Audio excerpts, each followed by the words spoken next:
Alrighty, so today we are once again going to review last night's action from the Leeds Cup, and because tonight there's going to be no Leeds Cup action, this does at least give me a chance to do other videos beside review, because in the last couple of days it's been nothing but review videos in terms of the Leeds Cup, and gives me a chance to kind of do a news of the week episode, because there's definitely been a lot of signings that has happened, and also a lot of transfer rumor that has happened ever since the Leeds Cup began. But that being said, we also saw a couple more teams that is advancing into the next round, and a couple more teams that is eliminated from contention of the Leeds Cup. And one of those teams that is advancing into the next round is FC Cincinnati, and one of the teams that is eliminated is Querétaro. So Querétaro, I think they are the first Liga MX team to be eliminated in this competition. They mathematically won't be able to make it into the knockout stage. Though I will say this, as much as I know Querétaro coming into this tournament, a lot of people don't really give them a lot of chances because they've been pretty awful, not only in Liga MX this season, but really for the past 4 year itself. But I thought they fought hard in terms of these two group stage game that they had, and in this game against Cincinnati, well, I gotta say, for Cincinnati, this was not a pretty game whatsoever, but they got the job done in the end. Now, in the first half, it looked like Cincinnati got a penalty early in this game, but unfortunately, they did go to VAR to see whether or not Vasquez did not brought down Valenzuela in the spot, and that, of course, was the case. So, yeah, no penalty was given to Cincinnati. In fact, there was no shot for the first 14 minutes, though that being said, about 3 out of those 14 minutes was reviewed for VAR. Allison then denied Assad from close in the 15 minute before Sosa tried to chip Sanitaro there, but he missed just wide there. So Sosa trying to do something a lot of MLS players have been doing nowadays. Whenever they see the goalkeeper comes off his lines way too much, why not try to dink it over him? And more times than not, we have seen that one ends up into the back of the net. Awazim then hits it wide from close in the 22nd minute before Valenzuela had a shot that just missed high from close range. I thought Cincy was started pressing to get the opening goal with some sustained pressure. They continue that with Valenzuela puts it high from close range, and then Vinek, yes, would hits one right to Salentano in the 38th minute, and then Kubo puts it wide from long range, and then Valenzuela would puts it just wide from close. Again, Cincinnati has had a lot of chances, but kind of the story in this game is the fact that they were not being clinical in front of goal, and not to mention, a lot of these shots are not on target, as I'll talk about in the stats in just a bit. Yes, they put up 24 shots in this one, but not a lot of them was on target and really test the Querétaro goalkeeper Allison. But and I even said it, since he has a lot of chances, but they've been pretty wasteful in front of goal, not really putting it on target, and just kind of almost putting a shooting gallery, but not even anywhere close to trying to force Allison to make a save. But we do head to halftime, scoreless between both of these teams. In the second half, Ariano will put it wide on the free kick before Sosa puts it wide on a lightning counter attack for Querétaro, and this is where Cincinnati got to be careful, because yeah, as much as you are pushing high to trying to get that opening goal, you do not want to get caught on the counter attack, as Querétaro have shown that they're able to do. Barrera then hits it right to Salentano, as both of these teams were exchanging chances. But who can get the opening goal in this one? Well, Yamil Assad tried to do so, but he missed wide from close in the 56th minute. But he would finally be on target in the 64th minute. He scored here from Santos to give Cincinnati a 1-0 lead. And I praise Allison of doing pretty well in this game, and also in the last game, just like the Liverpool goalkeeper that is. But yeah, this is one that he wants to have back. I mean, this one, Assad kind of hit it straight toward him. I think Allison probably should have done better in terms of it. But for Cincinnati, they wouldn't care, because up to this point, they have just not been good enough in terms of their finishing, and they're a little fortunate that the fact that the goalkeeper wasn't able to deal with, even though in my mind, I think he probably could have done so. And just like that, it was a 1-0 lead for Cincinnati. Latero then puts it high into the stands, as Querétaro trying to respond instantly. Salentano then denied Lopez from close range, and I thought Querétaro has responded well. And again, this is where, if you're Cincinnati, you got to be careful, because yes, you're up 1-0, you've been by far the better team, but it's only a one-goal game, and a lot can or a lot can change in this one. Nelson then denied Kubo from close before he denied Oriano from close range in the 81st minute. Cincinnati was pressing hard to try to kill this game off.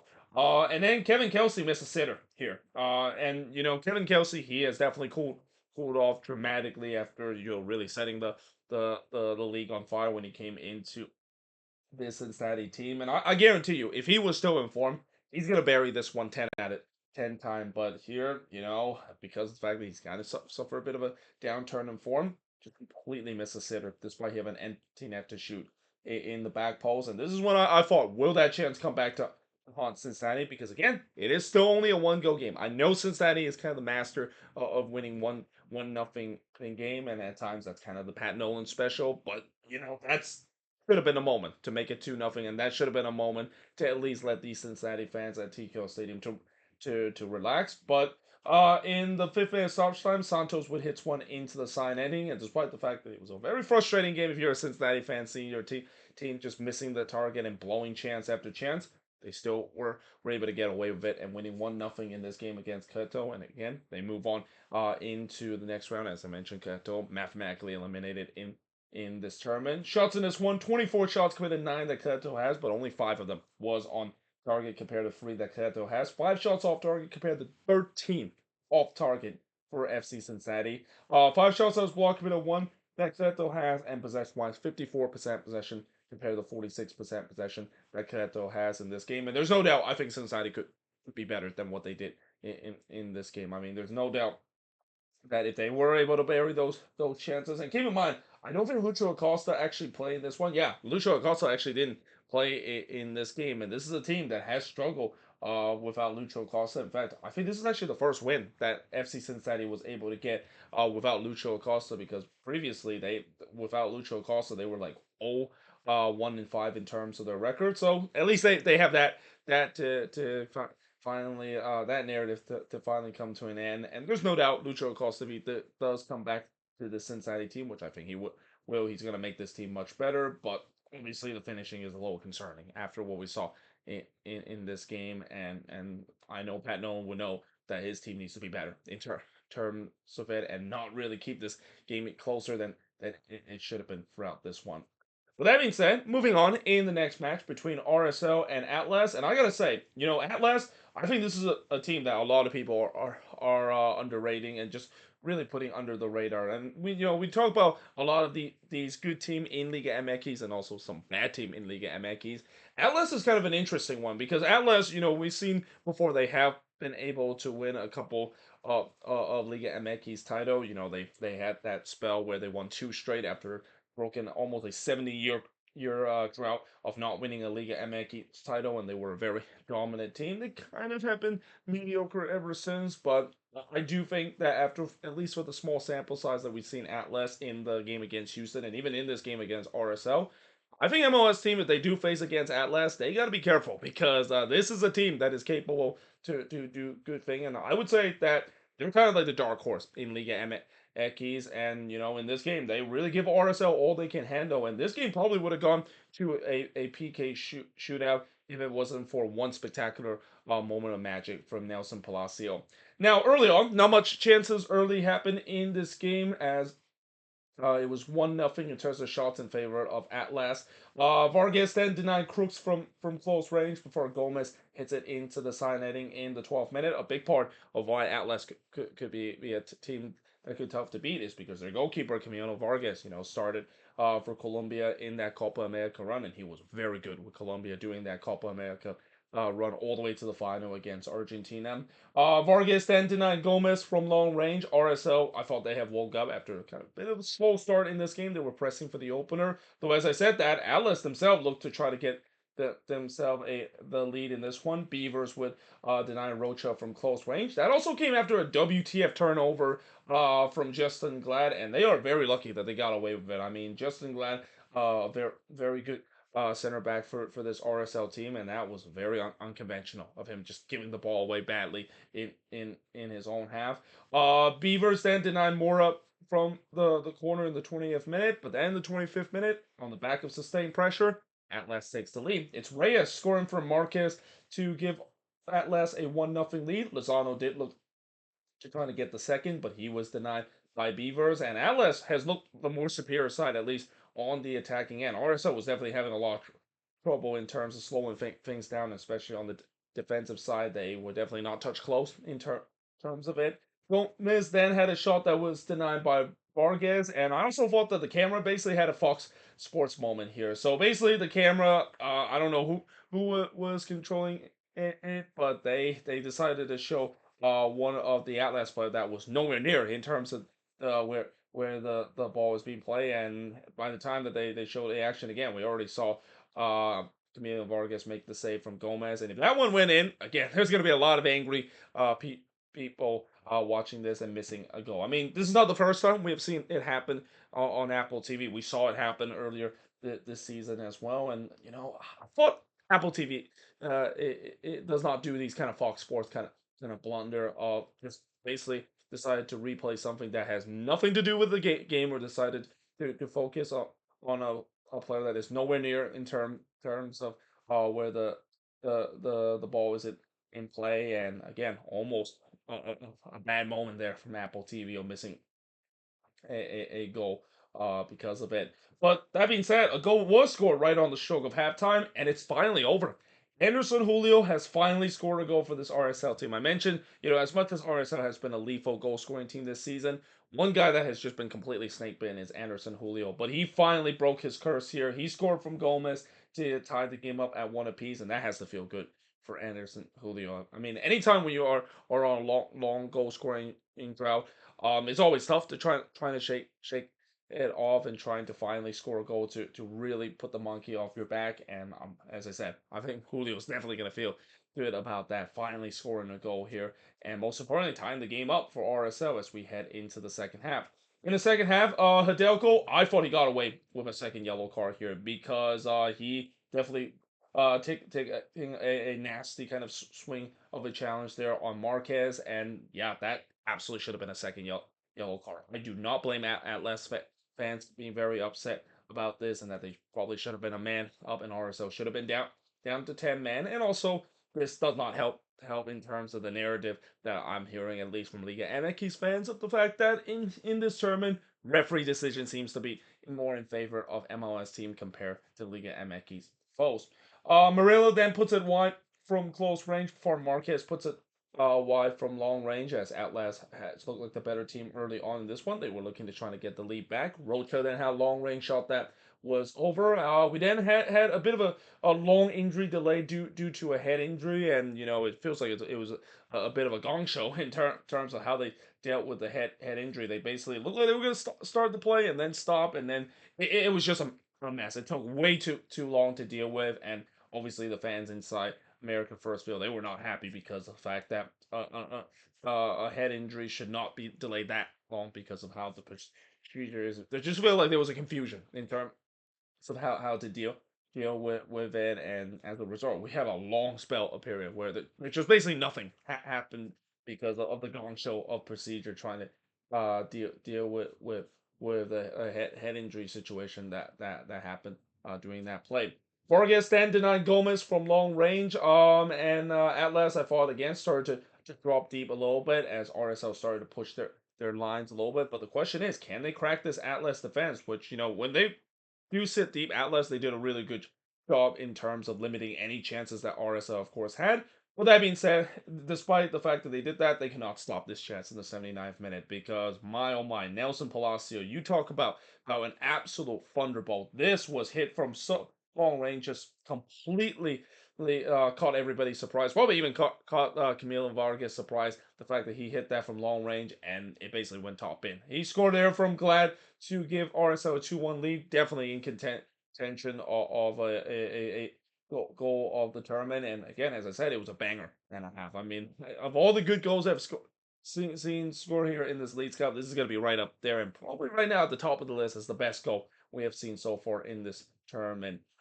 Then Luna looked for a third goal, but he hits it right to Vargas before Gomez puts one into the side netting. And it feels like that Thunderbolt goal not only give RSL the lead, but it gave them momentum because now they were looking to try to press to get that third goal. They weren't able to get that third goal though, but the good news is they do secure the 3 points and a come from behind victory for Real Salt Lake. They win 2-1 against Atlas. Shots in this one pretty even. 13 shots compared to 14 that Atlas had. Both teams had 6 shots on goal. 3 shots off target compared to 5 that Atlas has. Both team had 3 shots that was blocked, and possession-wise, 65% possession compared to 35% possession that Atlas has this game. And again, big win here for RSL in this game. And I believe with this win, they should be able to move on into the next round. If I'm not mistaken, I don't think they're mathematically clinched in terms of the squad. It all depends in their game against the Houston Dynamo to determine whether or not if they can, of course, advance into the next round. But one thing I will say is that Atlas, this is a team that I think people should really pay attention to, because this is a very sneakily a very good team, and I'm pretty sure this is a team that if they do make it into the round 32, I don't think a lot of MLS team would want to face this Atlas side. Now, moving on in terms of the next match is the Portland Timbers versus the Colorado Rapids, and I would say that this game is almost a carbon copy of what we saw in the first game of the season when the Rapids play against the Timbers, where the Rapids just got absolutely destroyed by the Timbers in the first 30 minutes. It got a little closer as the rest of the game comes, and in this one, it kind of felt like the same, except it was kind of reversed with the way that the Rapids kind of kept this one close for a majority of the first half, and then the second half happened, and then it just kind of turned into a laugher for the Portland Timbers. Now, early on, Crepeau would deny Fernandez from close range, and then he tipped Navarro long range shot over. As I thought Colorado looked like they were the better team early in this one, and at this point, you wouldn't think that the scoreline would end 4-0 with the way that the Rapids play relatively well early in this one. Paredes then puts it wide from long range. There was a shout for a penalty for Colorado not given. Rodriguez then hits a one hopper right to Stefan, as I thought Portland started to take control of this game, but they haven't really created too much threatening chances. Well, that all changed in the 30th minute as Anthony would score for Mora to give the Timbers a 1-0 lead. And yeah, that's one that, again, Zach Steffen, I think he probably could have done better in terms of it. Yes, it was from close range, but it feels like Anthony just kind of hit it right to Steffen. And I feel like it doesn't matter if it's from close range or so forth. When the ball is hit straight toward you, I would expect maybe a goalkeeper should be able to save that. And again, judging by the fact that Zach Steffen also have not had a good season so far, I mean, I mentioned he's pretty much almost near the bottom tier in terms of all the expectancy stats and all the stats from goalkeeper this year. Yeah, that is one that I think he probably should have done better. But the Timbers wouldn't care. They were up 1-0 up to this point. Rodriguez tried to make it 2-0, but he puts it high from close range, and then Lewis with heads at wide after just kind of an awkward backwards clearance here header there from the Timbers player. Fortunate that they got away with that one, but we do head to halftime with the Timbers leading 1-0 against the Rapids. In the second half, Navarro puts it wide from long range before Bassett would puts one into Washington State. I thought the Rapids again they were getting some half chances early, but they really haven't tested Crepeau in front of goal compared to what we saw in the first 5 minutes in the first half, and that would actually turns out to come back to bite them, because in the 52nd minute, David Ayala would score from Paredes to give the Timbers a 2-0 lead.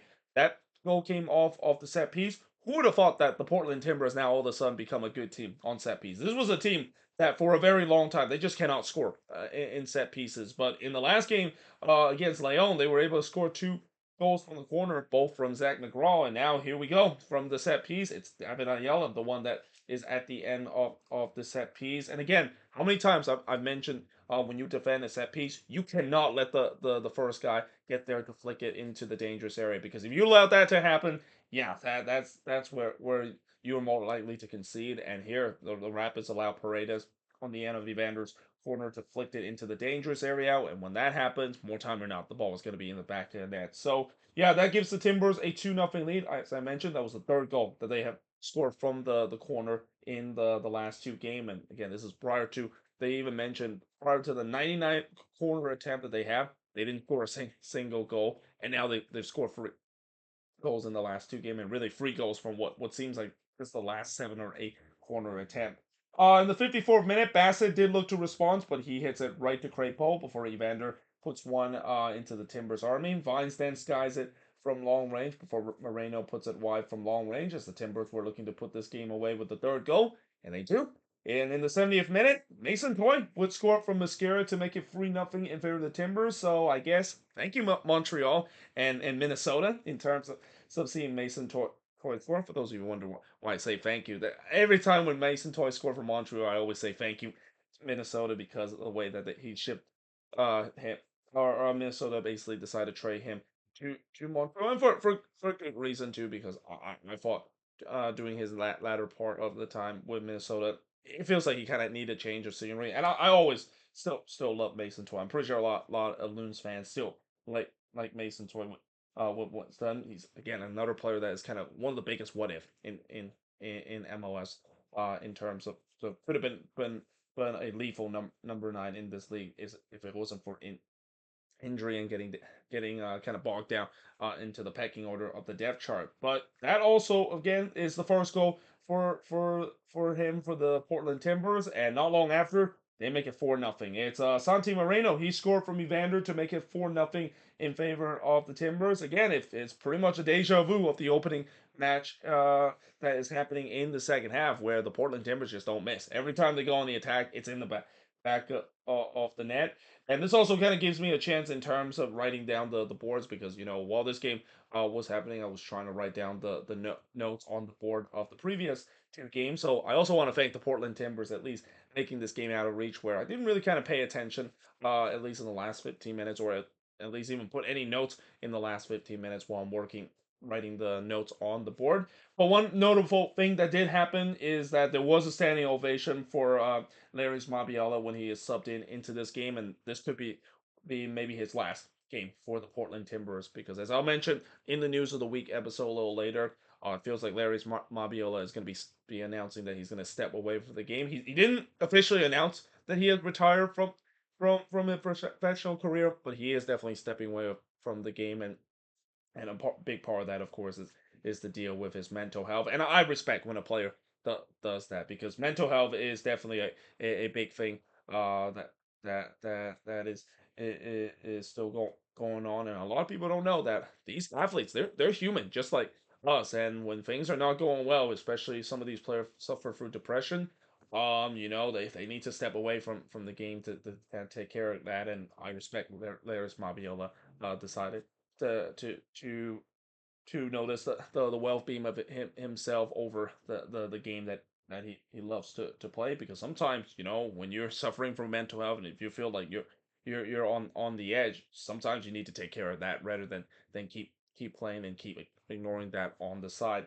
But that being said, in the end, it did end with a 4-0 victory for the Portland Timbers. With this win, they also not only move on into the round of 32, but they guarantee themselves top spot in terms of their group. The shots in this one: 15 shots cleared, 11 that the Rapids had, 4 shots on goal cleared, 5 that the Timbers had, 7 shots off target with 5 that the Rapids had. Both teams had 2 shots that was blocked, and possession-wise, 55% possession compared to the 45% possession the Colorado Rapids has in this game. And the good news for the Rapids is that this game, as bad as this game has turned out, they can just kind of throw this game away, and they still have a chance to redeem themselves in that all or nothing game against Leon. But the bad news is they got to win that game, man. Leon is definitely a team that it's not an easy team to beat, and the Rapids, they definitely would need to be better compared to what we saw in this game, which feels like it's a repeat of what we saw earlier this season. And I'm pretty sure Chris Armorist and this Colorado Rapids team does not want to play the Portland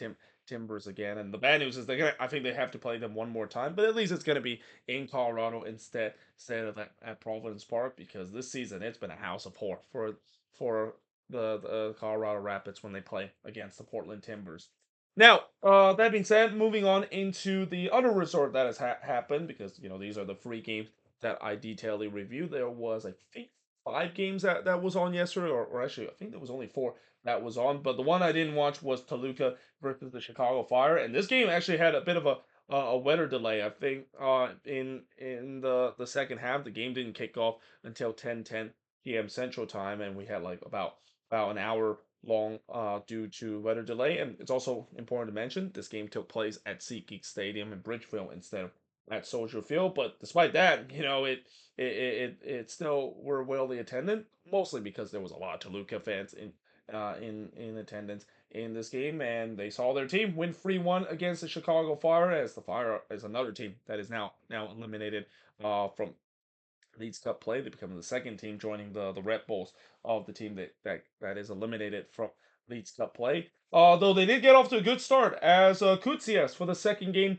in a row, scoring from Gutierrez to give the Fire a 1-0 lead. But again, just like the last game, it was kind of a repeat where as soon as they get a goal early, yeah, it doesn't last long because in the 30th minute, Angulo was scored from Paulinho to tie the game up at one apiece. And just for your information, no, this is not the Paulinho that we know that used to play for Tottenham, and also most famously for playing from Guangzhou Evergrande in the Chinese Super League. But this is the Paulinho that plays for Toluca. Though the age in terms of seeing this Paulinho almost similar to the other Paulinho that a lot of people, of course, know more about. But in the 45th minute, Ruiz would score from Paulinho to give Toluca a 2-1 lead, and in the second half, Ruiz basically would finish the game for Toluca from Alexis Vega to make it 3-1 in favor of Toluca. And yeah, that of course is the final score of this game. Toluca with this win move on into the next round, whereas the Chicago Fire, they are done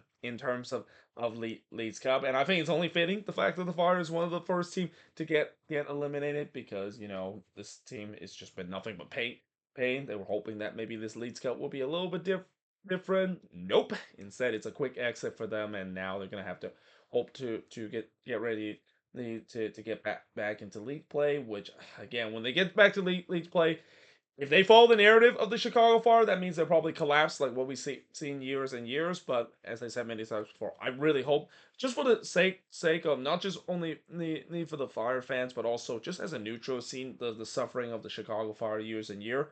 Hopefully, this is a year that the narrative, and finally, this might be the year where the Chicago Fire could make themselves return to the playoffs. Because, like I said, the East right now, you're really not out of, and even if you're near the bottom of the Eastern Conference, because it is very tight in terms of those playoff position, and there could be a chance that if the Chicago Fire for once can go on an incredible September run, and I'm obviously trying not to jinx the Fire to do so, they're gonna have a chance to make it to the playoffs and end the longest active drought in terms of playoff appearance by any MLS team.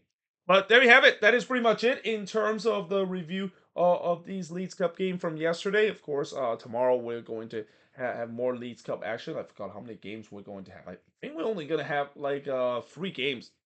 It's going to be happening on Saturday, and one of them is an All Liga MX affair. So there's only going to be two games that I'm going to be reviewing in the Leeds Cup involving MLS team, which kind of feels weird because on a Saturday you would expect the organizer of Leeds Cup decided to put more of these games because Saturday is a perfect time to play a lot of these games. But yeah, either way, hope you guys enjoyed this video. If you do, make sure you guys do like, smash the subscribe button, and yeah, I of course will see you guys next time.